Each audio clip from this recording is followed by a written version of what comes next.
Tanto el marido como la mujer han sido víctimas del ataque. Ambos han recibido múltiples heridas de arma blanca. Aquello era Rivercrest, y en Rivercrest no se cometen asesinatos. Pero detrás de todo aquello, una siniestra conjura alimentada por la codicia. Supongo que cuando lo dije lo pensaba, pero no creía que iba a suceder realmente. Un shock total. Nadie quería creer algo parecido. Un crimen impensable y una familia destrozada esta noche en poder, privilegio y justicia. Conjura familiar.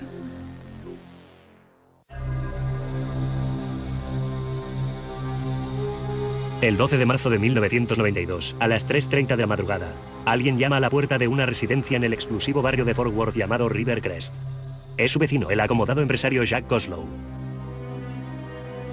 Fort Worth 911, ¿de qué emergencia se trata? Se ha producido un ataque con heridos. Su mujer ha sido apuñalada. De acuerdo, su mujer ha sido apuñalada. Oh, Dios mío. De acuerdo, no cuelgue. Enseguida mandamos una ambulancia. Bien, no puede hablar con nadie. La policía y los servicios médicos de urgencias acuden rápidamente al lugar del crimen. Estaba apenas reconocible, cubierto de sangre, y dijo que unos atracadores le habían asaltado y que Karen estaba herida y que necesitaba ayuda. Los investigadores encuentran la puerta trasera de los Koslows reventada y un rastro de sangre escaleras arriba. En el dormitorio principal de la casa encuentran a Karen Koslow, de 40 años. Estaba tumbada de bruces en el suelo junto a la cama. Había manchas de sangre y bajo su cuerpo se iba formando un gran charco. Los médicos dictaminaron que estaba muerta.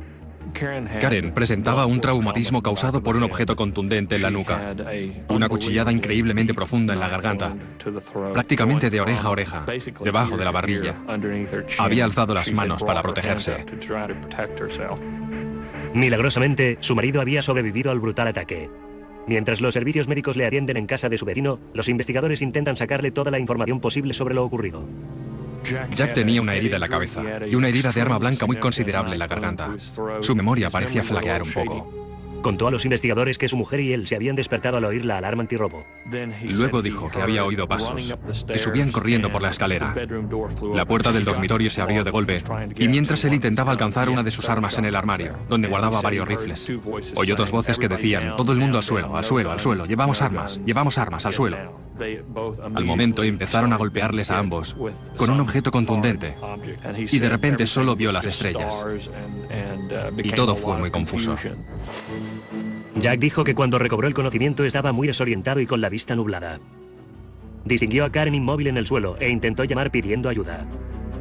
Describió cómo había agarrado el teléfono y había empezado a darle vueltas, intentando recordar cómo funcionaba. Salió tambaleándose de la casa y fue a llamar a la puerta de un vecino. Mientras los detectives siguen registrando la casa en busca de pistas, los servicios de emergencia se apresuran a trasladar a Jack al hospital. Todos creímos que se había tratado de un atraco. Era gente rica, en una casa bonita, en un barrio lujoso. Seguro que alguien había entrado a robar y las cosas se le habían ido de las manos.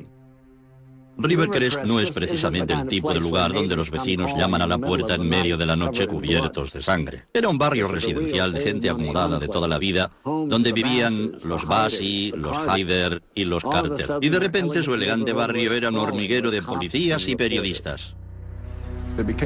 Pronto fue bastante evidente que aquel caso daría mucho de qué hablar.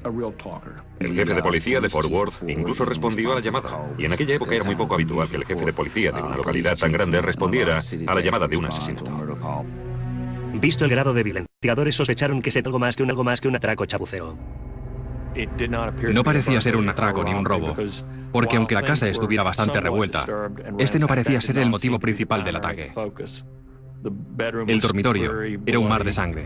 Era muy impresionante. Obviamente había sido un ataque de una violencia increíble. La puerta, que estaba cerrada con llave, había sido abierta de una patada. Se veía claramente la huella de un zapato en la puerta. La habían forzado. Había un monedero con su contenido desparramado cerca de la puerta del dormitorio. Manchas de sangre por toda la habitación. El pasillo estaba empapado de sangre. También había un cuchillo ensangrentado en el suelo. Pero al parecer, el asesino no había traído consigo el arma homicida. Alguien había rebuscado en la cómoda del señor Koslow con las manos ensangrentadas. Y en el primer cajón, los investigadores encontraron un cuchillo a juego. El más grande de los dos había sido obviamente sacado de la vaina y estaba tirado en el suelo del dormitorio detrás del escritorio cubierto de sangre, de manera que parecía plausible que el atacante hubiera utilizado el cuchillo del señor Koslow. Primero el dramático relato del ataque, y ahora su propia arma había sido aparentemente utilizada en el asesinato. Los inspectores empiezan a preguntarse si Jack les ha contado toda la historia. Había declarado que la alarma se había disparado, pero al preguntar a la empresa de seguridad, sus representantes declararon que no se había recibido ninguna señal de alarma.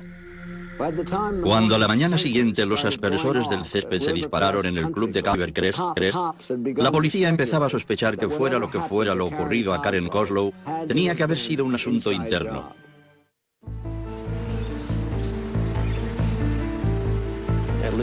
Dos personas, por lo menos, se han introducido en el dormitorio y han atacado al marido y a la mujer. Ambos han recibido múltiples heridas de arma blanca. Estaba en el suelo de la habitación y todavía no sabemos cuántos disparos o heridas ha recibido. La noticia del asesinato de Karen Coslow se extiende como la pólvora por el tranquilo y señorial vecindario. Toda la comunidad estaba sumamente interesada en el caso. La violencia del asalto, el hecho de que les hubieran atacado en su propia casa, en su propio dormitorio, un hombre inconsciente por los golpes y su mujer atacada a cuchilladas, y la policía no sabía nada. Nos sentíamos muy seguros, pero creo que ahora mucha gente se lo pensará antes de dejar las puertas de su casa abiertas a salir de compras. Jack afirma que el ataque ha sido cometido por dos intrusos, pero por toda la ciudad empieza a correr el rumor de que hay algo más detrás de esta historia. Aquí les gusta decir que Fort Worth es la ciudad de provincias más grande del mundo. Era un tema de chismorreo, la gente hablaba de lo que había pasado, de quién lo había hecho. Parecía afectar de lleno a la población la espeluznante muerte de uno de sus vecinos. Tanto si paseaban contemplando los Picassos del Museo Kimball o comían enchiladas en el restaurante de Joe T. García, todo el mundo hablaba del caso. Y la mayoría cuchicheaba, debe haber sido el marido. Muchas veces, en un crimen acaecido en un matrimonio, el primer sospechoso es el cónyuge superviviente. Creo que lo que la policía encontró especialmente significativo fue el hecho de que o bien la alarma no había sido conectada, o había sido desconectada, o el hecho de que no pareciera ser un atraco, ni un robo. Muy pronto empezó a hablarse de lo malherida que había quedado Karen Coslow y que Jack Coslow había sobrevivido a sus heridas. Creo que por eso la gente empezó a sospechar muy pronto. Tu mujer está prácticamente decapitada y tú estás igualmente indefenso, pero de alguna manera consigues sobrevivir.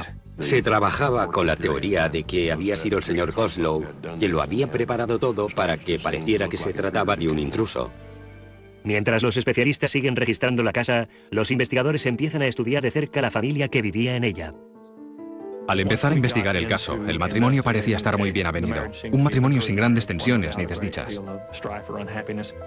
La gente del barrio estaba convencida de que Jack y Karen Coslow eran una pareja enamorada. Cuando aparecían en público no aparentaban en absoluto tener problemas matrimoniales ni infidelidades. Formaban una buena pareja. Jack Coslow y Karen Courtney se conocieron en el Texas American Bank, donde trabajaban ambos a principios de los años 80. Karen, una chica bien, venía de una acomodada familia petrolera de Fort Worth y era conocida por su trabajo en las asociaciones benéficas y en la compañía de ballet local. Jack y ella se enamoraron y se casaron en 1983. Estaban muy bien integrados en el mundillo social. Eran muy conocidos en la supuesta élite social de Fort Worth. Pero Jack tenía un pasado que no podía dejar atrás. Un enconado divorcio unos años antes que había desembocado en unas tensas relaciones con su exmujer y su hija adolescente. Christy había sido adoptada.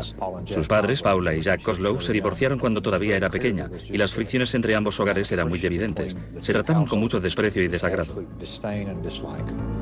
Contaba siempre a sus amigos más íntimos que Karen le caía mal, que se llevaban realmente fatal, y la culpaba a ella del deterioro de las relaciones con su padre. Jack intentaba tener contenta a su hija, a cualquier precio. Era una niña muy consentida, todos lo éramos. En fin, sé que yo lo estaba, y a ella la criaron de la misma manera. Siempre conseguías todo lo que pedías. En casa de Christy había muy poca disciplina, por no decir ninguna. O sea que terminó siendo una niña muy mimada y consentida. Como si siempre estuviera diciendo, me merezco más de lo que tengo. Pero una adolescente mimada no era el único problema de Jack. A principios de los 90 fue despedido de su trabajo en el banco. Empezó su propia empresa de consultoría, pero el dinero era como antes. Se rumoreaba que quizás se tratara de un conflicto económico, un problema de dinero en la familia. Como Jack Coslow había perdido su empleo y Karen Coslow venía de una familia acomodada, la gente pensaba que quizás se tratara de cobrar algún seguro de vida o algo parecido, lo que había motivado aquel ataque. 3 días después del asesinato, todo Fort Worth acudió al funeral de Karen. Al parecer, Christie no pudo hacerle un hueco en su agenda, pero sorpresa, sorpresa, su padre sí se presentó. Todas las cabezas se volvieron cuando entró por la puerta. La iglesia estaba abarrotada. Tanto Jack como Karen Koslow tenían cantidad de amigos. Entró en la iglesia herido con el cuello vendado. Y todo el mundo estaba pendiente de él, de Jack Koslow.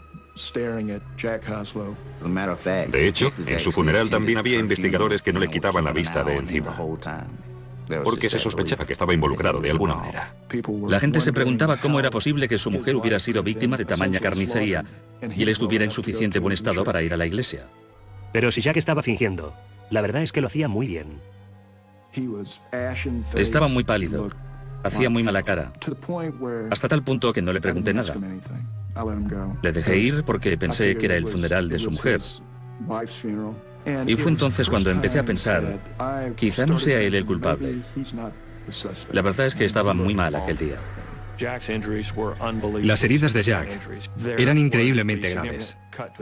Tenía un corte muy profundo en la garganta, y aunque no fuera tan grave como la herida de cuchillo de Karen, el médico de urgencias dijo que le parecía increíble que el cuchillo se hubiera acercado tanto a la carótida, sin tocarla. Las heridas en la nuca incluían algunas fracturas, incluso con algunos fragmentos óseos sueltos. De manera que me parecía imposible que pudieras hacerte una cosa así a ti mismo.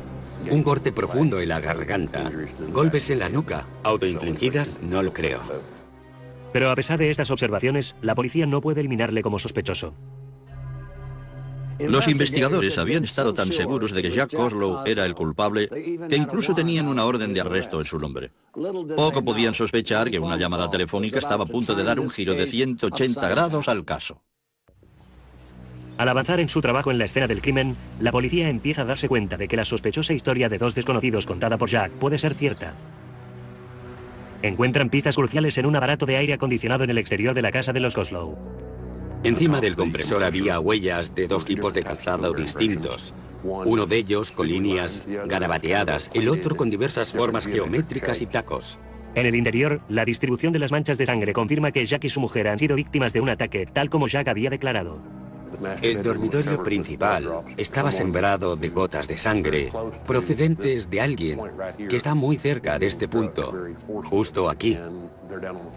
Aquí está esta zona empapada de sangre al otro lado de la mesa, lo cual me indica que había 2 personas tumbadas en el suelo. Jack queda oficialmente descartado como sospechoso. Desesperados por encontrar algún indicio que les lleve hasta los verdaderos asesinos, los investigadores piden a Jack que regrese a casa y reconstruya con ellos cada detalle de lo sucedido. Recuerdo que vi cómo se abría la puerta y corrí, como si fuera a cámara lenta, para llegar al armario. Y oí a ese hombre que gritaba: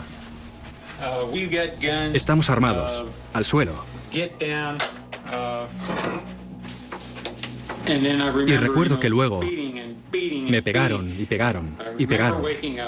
Recuerdo que recobré el conocimiento y me acerqué a ella y supe enseguida. Supe que se estaba muriendo. Y recuerdo que estaba en el suelo a 4 patas. Y me senté y empecé a darle golpes a un objeto que creía ser el teléfono. Y recuerdo que empecé a darle vueltas para encontrar las teclas y marcar el 911. Cuando crees que el marido ha matado a su mujer en la calle donde vives, te parece una tragedia, pero cuando te das cuenta de que hay 2 asesinos que andan sueltos atacando al azar, entonces te quedas aterrorizado. No es de extrañar que los habitantes de Fort Worth temblaran de miedo. Además de la policía local que vigilaba en las calles, había vecinos tan ricos que contrataron sus propios servicios de seguridad privados. No era un barrio conocido por un alto índice de criminalidad. La publicidad genera rumores, genera suposiciones. Y si a todo ello le añades el elemento social, el hecho de que se tratara de una zona selecta, aquello fue la gota que colmó el vaso. La gente quería detenciones. Los vecinos querían saber que quienes fueran los autores estaban entre rejas y ellos estaban a salvo. A pesar del clamor público, la policía sigue sin tener ni idea de quién se introdujo en la casa ni del posible móvil para asesinar a los Koslow. Intentamos ir con mucho cuidado, asegurarnos de que sabíamos quién era el posible inductor del crimen y los autores materiales. Era una escena del crimen muy compleja y se requería ser muy competente para procesar toda la información y llegar a una decisión. Pero entonces, 12 días después del crimen, se recibe una sorprendente llamada en la jefatura de la policía. Había un mensaje según el cual un tal Paul Carrillo había llamado. El inspector le devolvió la llamada y pronto descubrió que se trataba de un joven que sabía muchas cosas sobre el asesinato. El inspector fue a verle y Paul Carrillo terminó entregándole una chaqueta manchada con sangre de los Coslow y una barra de hierro con la que les habían golpeado. Todo ello encajaba perfectamente con todo lo que la policía y la oficina del fiscal del distrito sabían sobre la escena del crimen. Carrillo afirmó que un amigo le había pedido que se deshiciera de aquellos objetos porque habían servido para cometer un asesinato. Dio el nombre de Jeff Dillingham, que hasta entonces no había aparecido para nada en la investigación. Pero Dillingham, que trabajaba en una tienda de vídeos tras haber terminado recientemente sus estudios secundarios, parecía ser un sospechoso muy improbable. Jeffrey Dillingham había sido un estudiante excelente. Tenía fama de ser muy buen chico. Dillingham estaba considerado como un buen empleado en su trabajo. Nunca se había metido en problemas. Todo el mundo le apreciaba y tenía la intención de hacer una carrera universitaria. No conocía a Jack ni a Karen Coslow y no tenía ningún motivo para desearles daño alguno. Jeffrey era ese factor desconocido. Nadie sabía de veras quién era. ¿Qué tenía que ver un empleado de un club de vídeo con cara de niño con un brutal asesinato entre la élite social de la ciudad? La respuesta causó conmoción, incluso en un lugar como Texas. 2 semanas después del salvaje ataque sufrido por Jack y Karen Coslow, los agentes detuvieron a Jeffrey Dillingham y le confrontaron con la historia y las pruebas que su amigo Paul Carrillo les había dado. Ahora quisiera que empezaras a contarnos con tus propias palabras, a explicarnos exactamente qué ocurrió, todo lo que recuerdes. El detenido no tardó mucho en hacer una terrible confesión. Llegué en coche a casa de Karen. Salí del coche, rodeé la casa, subí al compresor del aire acondicionado y salté la valla. Me dirigí hacia la puerta detrás y empecé a forzarla. La puerta empezó a ceder, empujé, se abrió de golpe. Subí corriendo al primer piso y abrí la puerta del dormitorio de una patada. La señora Coslow estaba acostada. El señor Coslow se lanzó hacia el armario. Le dije que volviera, que se tumbara en el suelo. Luego le dije a la señora Coslow que se tumbara en el suelo también. Golpeé al señor Coslow en la nuca, en el cuello, con la barra de hierro y golpeé a la señora Coslow. Luego volví a pegarle al señor Coslow y la señora Coslow se puso a gritar. Entonces volví a pegarle a ella. Lo dijo con gran frialdad. Describió un detalle en particular, cuando golpeó a Karen Coslow en el cuello, con la barra de hierro. Empezó a gritar. ¿Empezó a gritar? Por eso le pegué, porque tenía miedo. ¿Y ella estaba tumbada de espaldas o de bruces? ¿Intentó levantarse? Como ya he dicho, le golpeé y ella se giró y entonces fue cuando le golpeé en la garganta. ¿Y entonces qué pasó cuando la golpeaste en la garganta? Entonces dejó de resistirse, dejó de luchar. Se quedó allí tumbada y murió. Me pareció una forma muy perturbadora de describir aquella muerte. Su voz no transmitía emoción alguna. Los inspectores presionan a Dillingham para que confiese el nombre de su cómplice. Fue Brian quien me sugirió robar en aquella casa. Así es como empezó todo. ¿Quién es Brian? Brian Salter. Tenía un plan para entrar en la casa del padre de su novia, porque, según decía, allí había $4 o $5,000 en efectivo. ¿Sabes quién es su novia? Christy Coslow. Inmediatamente se emitió una orden de detención contra Brian y Christy. Y los dos fueron arrestados. Estaban juntos en un coche. La policía les cortó el paso, les detuvo y les llevó a comisaría. Mi papá y yo íbamos en el coche y Christy y Brian salieron de casa de Christy. Iban en el cochecito de Brian, pero justo cuando nosotros pasábamos, 3 o 4 coches policiales de incógnito les rodearon. Fue increíble. Mientras Christy y su novio veinteañero ingresan en la cárcel, Dillingham sigue con su conmocionante confesión.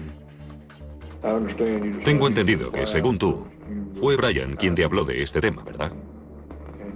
Y te dio a entender que la idea venía de Christy. ¿Es eso cierto? Según lo que me dijo Brian, lo había pensado él, pero Christy estaba de acuerdo. Y a mí me iban a dar $1 millón por el trabajo. ¿De dónde saldría el dinero? ¿La herencia de Christy o qué? De la herencia que recibiría de Jack y Karen.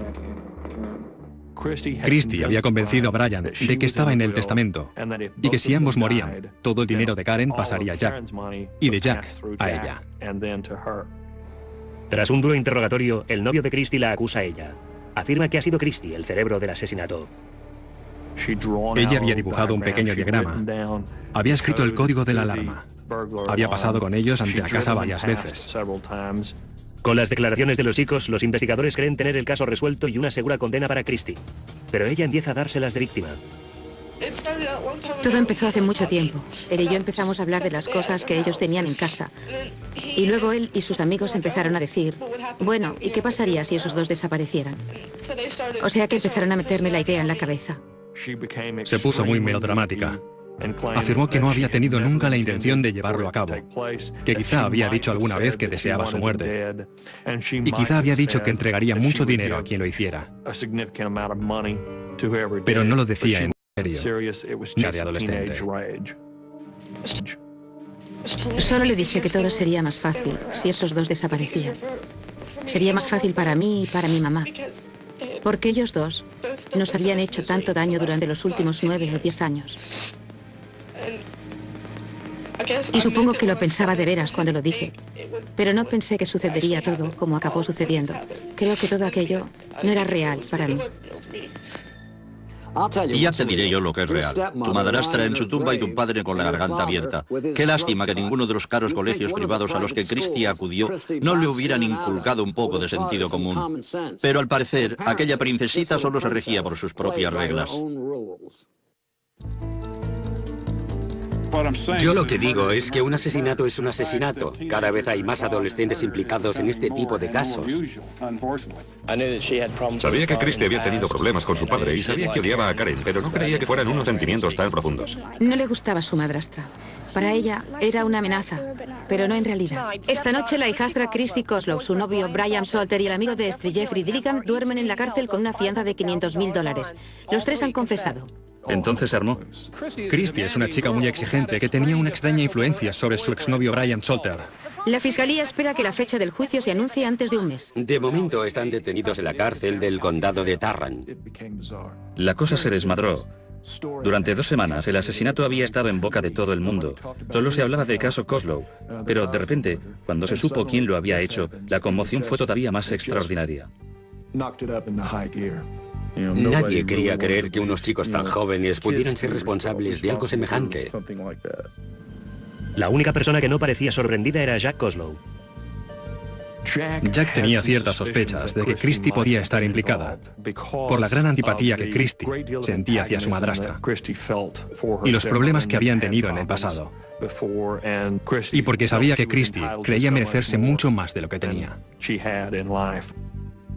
Lástima que en el anuario escolar de Christie no hubiera una categoría de exalumnos con más probabilidades de asesinar a tus padres. Pero aquello no era ninguna broma. Si la fiscalía se salía con la suya, Christie podía cambiar su ropa de diseño por el uniforme. En sus preparativos para el juicio, la acusación termina diciendo que Christie ha sido la líder del grupo y los chicos sus cómplices.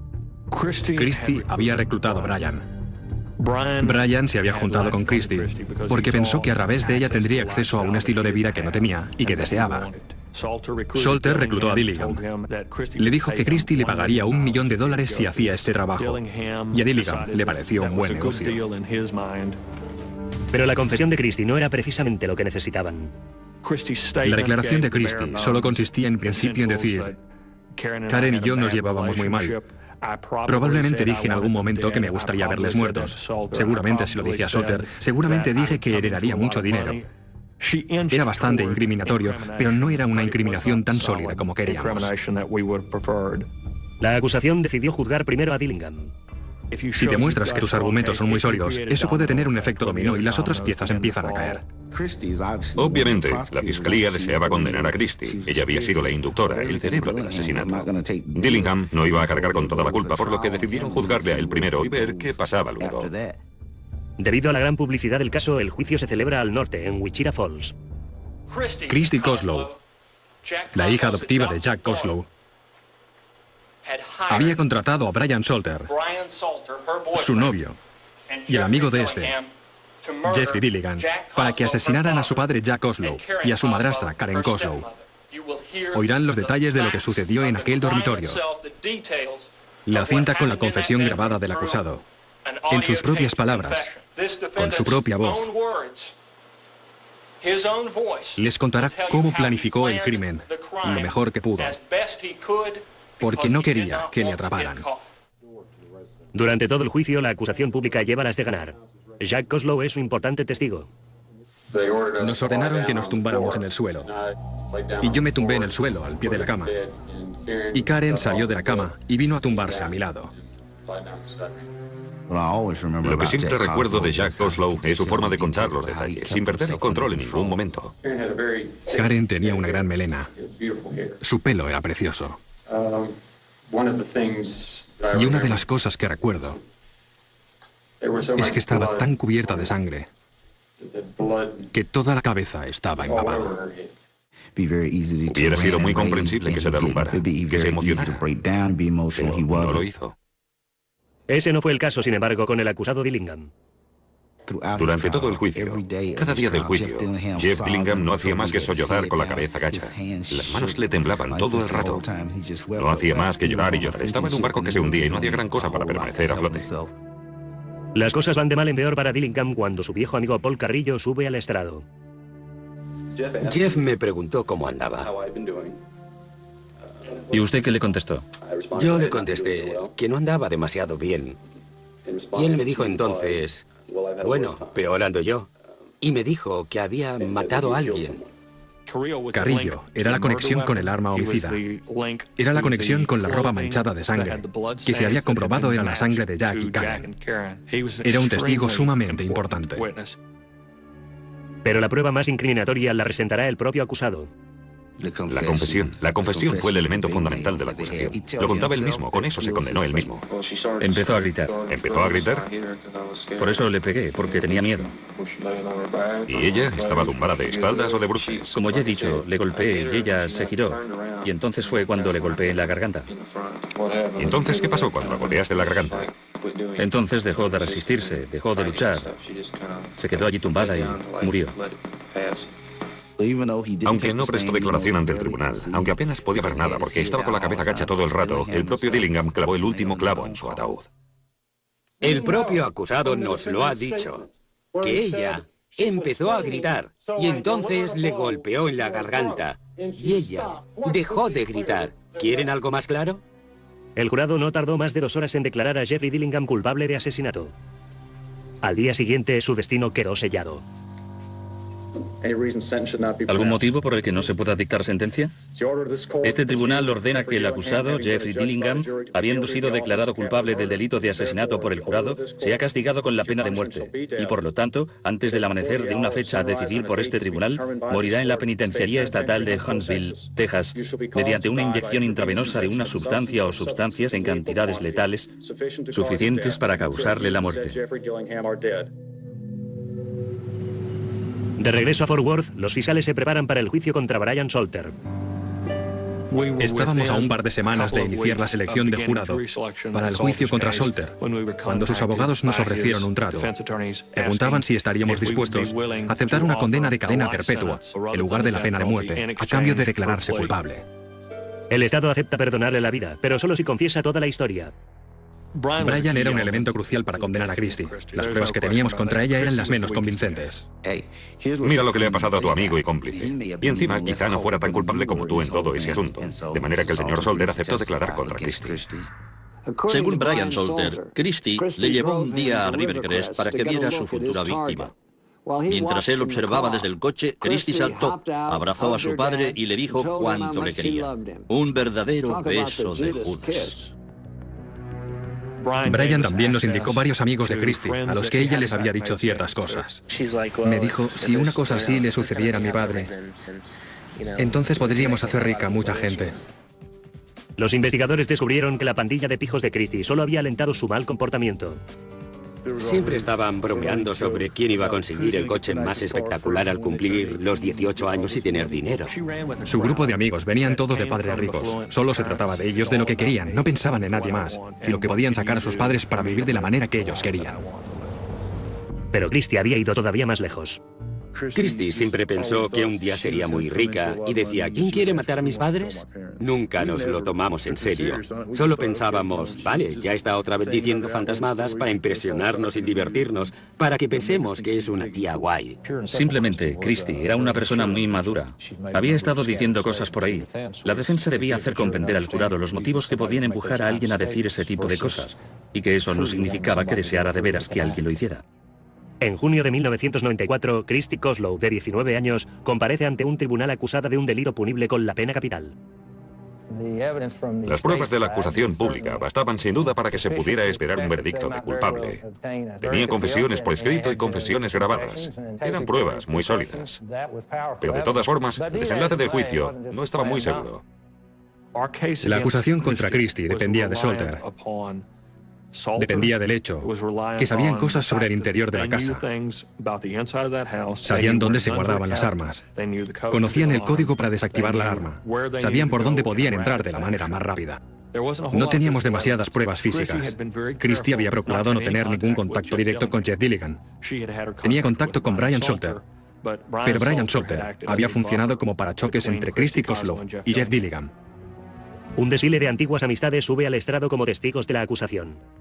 Me sentía bastante incómodo por tener que entrar y mirarla a la cara y decirle sí, creo que ella hizo matar a sus padres. Resultaba difícil defenderla si mirabas atrás y recordabas la cantidad de veces que había hablado del tema cuando todos creíamos que estaba bromeando. Resulta que no era una broma. Sin embargo, la defensa afirmó que todo había sido un malentendido. Es una chica muy joven, sin antecedentes delictivos. Solo tenía 17 años cuando ocurrió todo eso. Al hablar con ella tenía la impresión de que no era consciente de las consecuencias. Podía haber un motivo para que Christie dijera las cosas que dijo, hiciera las cosas que hizo. Pero en realidad no quería ver este resultado. 2 personas asesinadas. Era pura palabrería. Creció en una familia destrozada, con muchos problemas entre sus padres. Y creo que algunas de sus actitudes eran producto de ese conflicto. La fiscalía contraataca afirmando que la pobre niña rica es en realidad una despiadada asesina. Salter había declarado que tuvo una conversación con Christie después del crimen, en la que le había explicado lo que había ocurrido, que estaba muy afectado por el hecho de que hubiera salido mal y que tenía miedo. Y finalmente pudimos encontrarlo en el registro telefónico. Vimos que estaba registrada su llamada al teléfono de Christie en el momento en el que dijo haberlo hecho. Ella les dio el código, les facilitó la entrada de la casa, por lo tanto estaba igualmente implicada. Lo único que no hizo fue estar en el lugar de los hechos. Alguien podría argumentar que fue muy astuto por su parte. Podía culpar a los 2 chicos y decir, se les ocurrió a ellos. Pero en realidad, ¿cómo se les habría ocurrido a ellos solos? La conexión tenía que ser Christie. Siguió estando con Salter después de que cometiera el crimen. Si se hubiera tratado de un malentendido y en realidad no deseara que lo llevaran a cabo, ¿por qué se habría quedado con él? A pesar de ponerse un lazo, Christie parecía más culpable que nunca.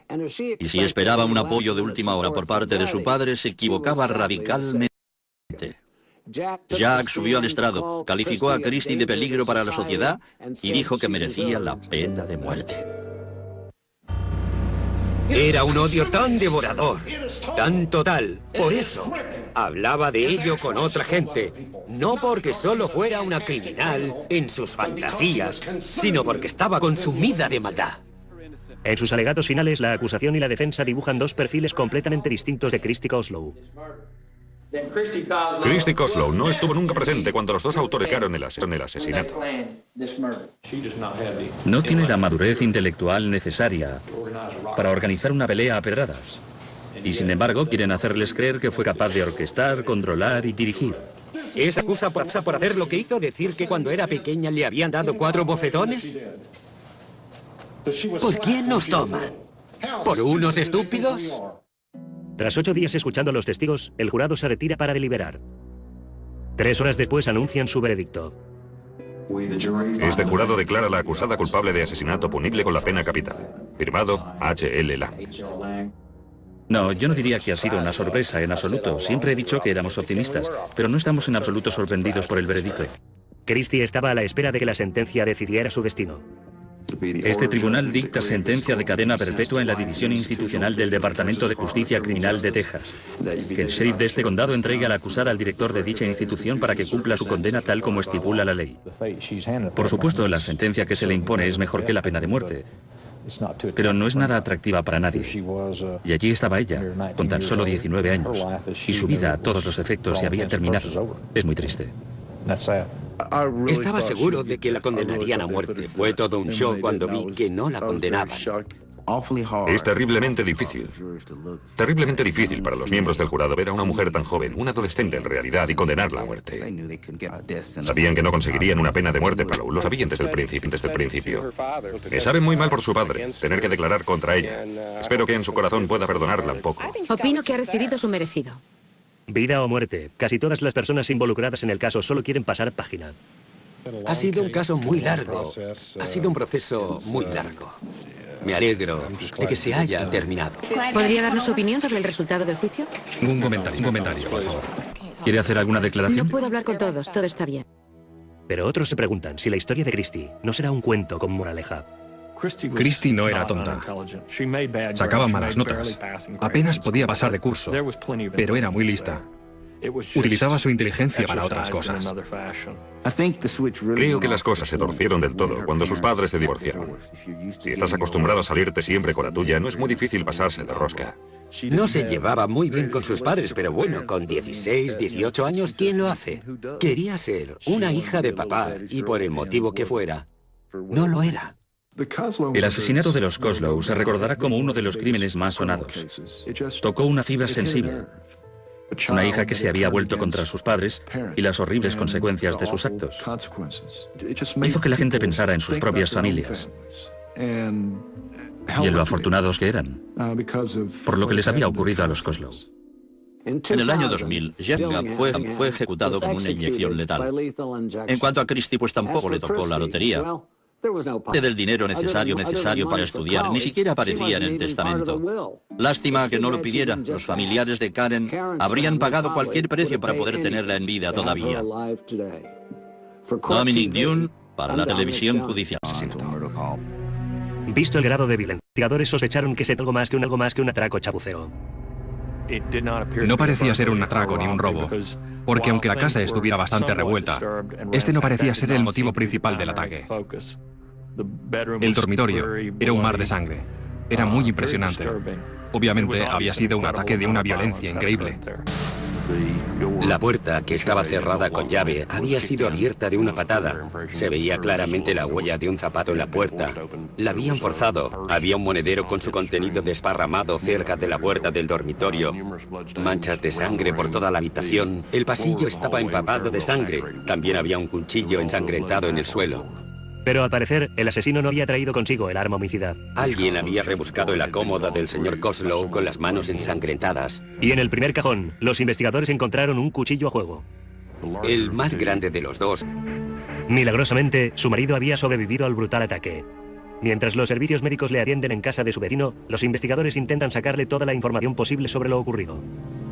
Jack tenía una herida en la cabeza y una herida de arma blanca muy considerable en la garganta. Su memoria parecía flaquear un poco. Contó a los investigadores que su mujer y él se habían despertado al oír la alarma antirrobo. Luego dijo que había oído pasos, que subían corriendo por la escalera. La puerta del dormitorio se abrió de golpe, y mientras él intentaba alcanzar una de sus armas en el armario, donde guardaba varios rifles, oyó dos voces que decían: todo el mundo al suelo, al suelo, al suelo, llevamos armas, al suelo. Al momento empezaron a golpearles a ambos con un objeto contundente, y de repente solo vio las estrellas, y todo fue muy confuso. Jack dijo que cuando recobró el conocimiento estaba muy desorientado y con la vista nublada. Distinguió a Karen inmóvil en el suelo e intentó llamar pidiendo ayuda. Oh, Dios mío. De acuerdo, no cuelgue. Enseguida mandamos una ambulancia. Bien, no puede hablar con nadie. La policía y los servicios médicos de urgencias acuden rápidamente al lugar del crimen.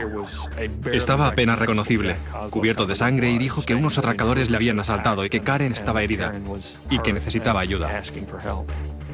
Los investigadores encuentran la puerta trasera de los Koslows reventada y un rastro de sangre escaleras arriba. En el dormitorio principal de la casa encuentran a Karen Koslow, de 40 años. Estaba tumbada de bruces en el suelo junto a la cama. Había manchas de sangre y bajo su cuerpo se iba formando un gran charco. Los médicos dictaminaron que estaba muerta. Karen presentaba un traumatismo causado por un objeto contundente en la nuca, una cuchillada increíblemente profunda en la garganta, prácticamente de oreja a oreja, debajo de la barbilla. Había alzado las manos para protegerse. Tanto el marido como la mujer han sido víctimas del ataque. Ambos han recibido múltiples heridas de arma blanca. Aquello era Rivercrest, y en Rivercrest no se cometen asesinatos. Pero detrás de todo aquello, una siniestra conjura alimentada por la codicia. Supongo que cuando lo dije lo pensaba, pero no creía que iba a suceder realmente. Un shock total. Nadie quería creer algo parecido. Un crimen impensable y una familia destrozada esta noche en poder, privilegio y justicia. Conjura familiar.